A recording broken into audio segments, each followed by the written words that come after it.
We're here because free speech is under attack. We're here because people are being convinced that socialism works. We're here because people are being judged guilty until proven innocent. We are fighting back with facts. This is not a safe zone, so buckle up, Buttercup. This is the raw, naked truth.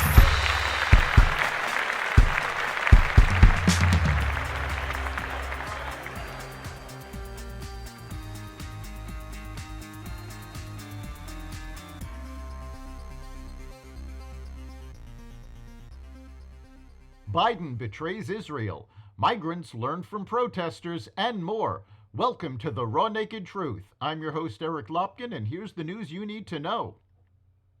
In a bid to mollify the radical left of the Democratic Party and a show of support for Hamas, President Biden is vowing to withhold weapons from Israel if the Jewish state goes forward with its invasion of Rafah, Hamas's last stronghold in Gaza.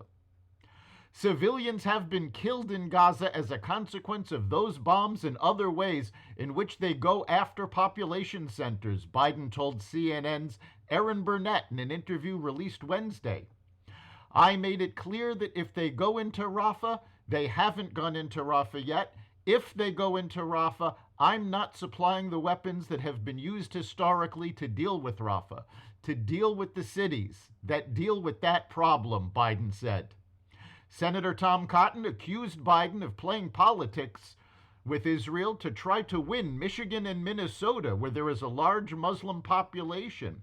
He also accused Biden of defying the will of Congress. Recent polls show that 80% of Americans support Israel taking out Hamas. Israel has done more to protect civilians than any military force in modern history. Taking their cue from the college protesters, a group of illegal immigrants in Denver is refusing to leave encampments until the city meets its demands. The migrants published a document with 13 specific demands before they acquiesced to Denver Human Services' request to leave the encampments and move to more permanent shelters funded by the city. At the end of the day, what we do not want is families on the streets of Denver, John Ewing, a spokesman for Denver Human Services, said. The list sent to Mayor Mike Johnston included requests for provisions of fresh, culturally appropriate food, no time limits on showers, and free immigration lawyers. The House of Representatives squashed an effort by Representatives Marjorie Taylor Greene and Thomas Massie to force a House-wide vote on Speaker Mike Johnson's ouster.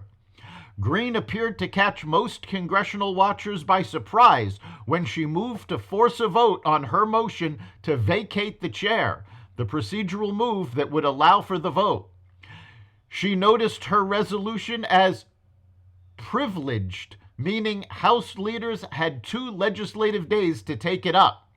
But her bluff was called immediately when House Majority Leader Steve Scalise rose to call for a vote on tabling Greene's motion, which effectively kills it before the vote on Johnson's ouster itself.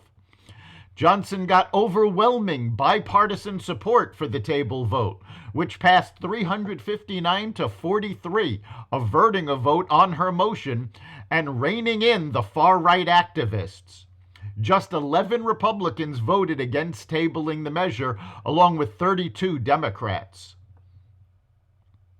Beyond Meat reported that they expect weaker future sales and said consumers have further cooled on its offerings. The company saw a drop in volume of products sold and a drop in net revenue per pound. That drop in net revenue was mostly due to higher trade discounts and, to a lesser extent, pricing changes, it said. The company is trying to compensate for the fact that consumers have soured on the concept of plant-based meat. That's the Raw Naked Truth. You can catch every episode of The Raw Naked Truth at xvadio.com, the Apple Podcasts app, Google Podcasts, Spotify, iHeartRadio, Audible, Amazon Music, and other platforms that respect freedom of speech. We'll see you next time.